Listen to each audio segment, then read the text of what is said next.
Ce sont les représentants des ministères techniques et structures en charge des questions d'apatridie en Côte d'Ivoire. Ils font partie de la première commission africaine d'éligibilité au statut d'apatride. Leur feuille de route, recevoir, examiner et réexaminer les demandes individuelles du statut d'apatride. Le gouvernement ivoirien intensifie ainsi la lutte contre l'apatridie après l'adoption de plusieurs grandes mesures. La Côte d'Ivoire a mené plusieurs actions dont les plus significatives sont l'adoption et la mise en œuvre d'une loi spéciale d'acquisition de la nationalité ivoirienne par simple déclaration qui a permis à plus de 16 000 descendants d'immigrés nés sur le sol ivoirien et par extension à leurs enfants, soit plus de 45 000 personnes, d'acquérir la nationalité. Le HCR se félicite des initiatives du gouvernement ivoirien. La Côte d'Ivoire est le premier pays d'Afrique de l'Ouest à reconnaître l'existence de populations apatrides sur son territoire, et c'était en 2014. La Côte d'Ivoire est le premier pays d'Afrique à réaliser une cartographie nationale sur l'apatridie en 2018 et les données sont disponibles. C'est en 2015 qu'a été adoptée la déclaration d'Abidjan sur la réduction et l'élimination de l'apatridie en Afrique de l'Ouest. Les points 24 et 25 de la dite déclaration ont prévu que chacune des parties signataires conçoive et mette en œuvre un plan d'action national de lutte contre l'apatridie et que la CEDEAO en fasse de même au niveau régional en s'inspirant des lignes directrices du plan d'action mondial produit par le HCR.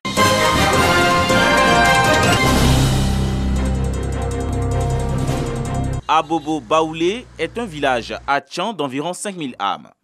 Situé au nord-est d'Abidjan, Abobo Baoulé frappe à première vue tout visiteur par la beauté de ses infrastructures.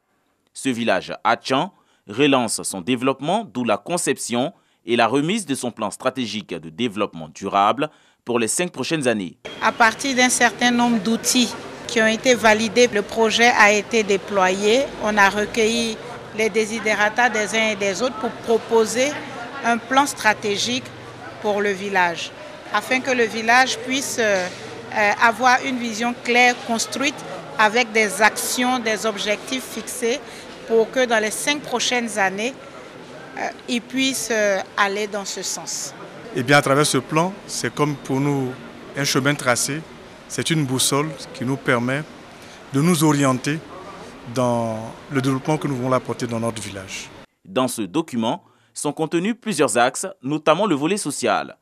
Ce plan prévoit la subvention des activités commerciales matérialisée par la remise des chèques aux femmes, de quoi réjouir les bénéficiaires.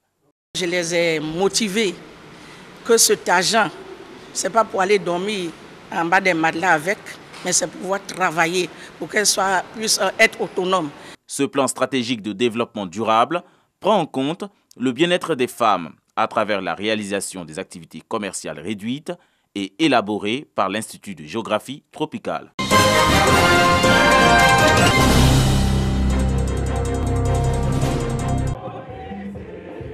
Cathédrale Saint-Jean-Baptiste de Korogo, la communauté catholique du Grand Nord, en fête. Après 3 années passées sans archevêque titulaire, la communauté catholique du Nord est maintenant sous la houlette de Monseigneur Ignace Bessi Dogbo, président de la conférence des évêques catholiques de Côte d'Ivoire. Jusque-là, évêque de Katiola. Il est intronisé archevêque métropolitain de Korogo par le nonce apostolique Paolo Borgio. Il prend donc officiellement les rênes de la province ecclésiastique de Korogo, qui comprend les diocèses de Korogo, de Katiola et de Odiéné. Il était une tutelle. Aujourd'hui, il a le plein service de nous servir. Et nous voyons en lui un évêque qui sera sur place pour répondre à nos supplications. Voilà, c'est une grande joie de satisfaction pour nous. Nous sommes tous contents, on est tous heureux, comme vous le constatez. Vraiment que Dieu donne la santé de fer à notre papa pour qu'il puisse guider ce peuple.